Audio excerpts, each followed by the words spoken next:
The ruling UDA party spent weeks projecting an air of invisibility ahead of the Kalou parliamentary by-elections, with its leaders insisting the opposition stood little chance of pulling off an upset. But when the ballots were counted, it wasn't the campaign rhetoric that prevailed, it was the voters. UDA's Samuel Mushina lost to DCP's Sami Kamau, handing the opposition a victory that has since shifted the political conversation from confidence to damage control. NTV's Julius Juma reports that as Kenyans continue to react online, some of the leaders once predicted an easy win are now striking a noticeably different tone. Long before the campaign officially began, Kalou had already become the country's latest political battleground. Even before the late area MP David Njuguna Kiaraho was laid to rest, senior political leaders had begun staking their claim to the seat, turning what was expected to be a solemn farewell into the opening chapter of an intensely contested by-election.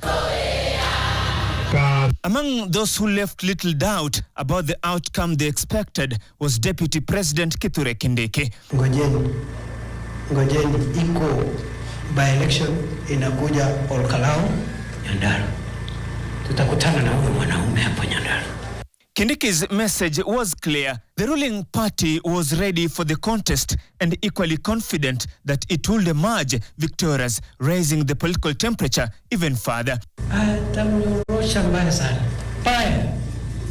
Hapo ndio tunaheshima hapo ni heshima itapatikana. Once the Independent Electoral and Boundaries Commission IEBC declared the by-election, the campaign shifted into full gear. The constituency witnessed an unusually intense political contest, with leaders from both sides making repeated visits in search of every available vote. The government also accelerated a series of development initiatives across the constituency. Cooking gas cylinders were distributed, mattresses followed, boats were handed over, development projects were commissioned.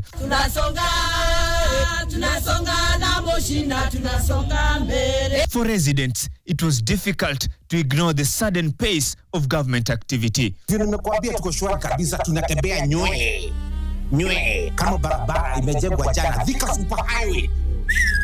Yet, after weeks of rallies, promises and political bravado, the only verdict that mattered came from the ballot box. When IEBC announced the results, it was DCP's Sami Kamau, not UDA's Samuel Mushina, who had secured victory. Hear this: DCP's Sami Kamau, not UDA's Samuel Mushina. The outcome immediately transformed weeks of confident political messaging into uncomfortable political reflection. Maybe Kirinyaga Governor Anwe Guru was right after all. You can rent a Kikuyu, but you cannot buy a Kikuyu.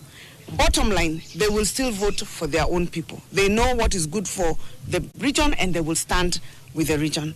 The election result also appeared to trigger a shift in messaging within the ruling party. The confident predictions that dominated the campaign have now been replaced by calls for introspection. Deputy President Kithure Kindiki's latest message on social media was terse: back to the drawing board. For many observers, the contrast was difficult to miss. These are by-elections. Sio kitu ya kutisha mtu. Kama umetishika bwana wewe toka hapa. The certainty that characterized the campaign had given way to a call to reorganize after an unexpected political setback.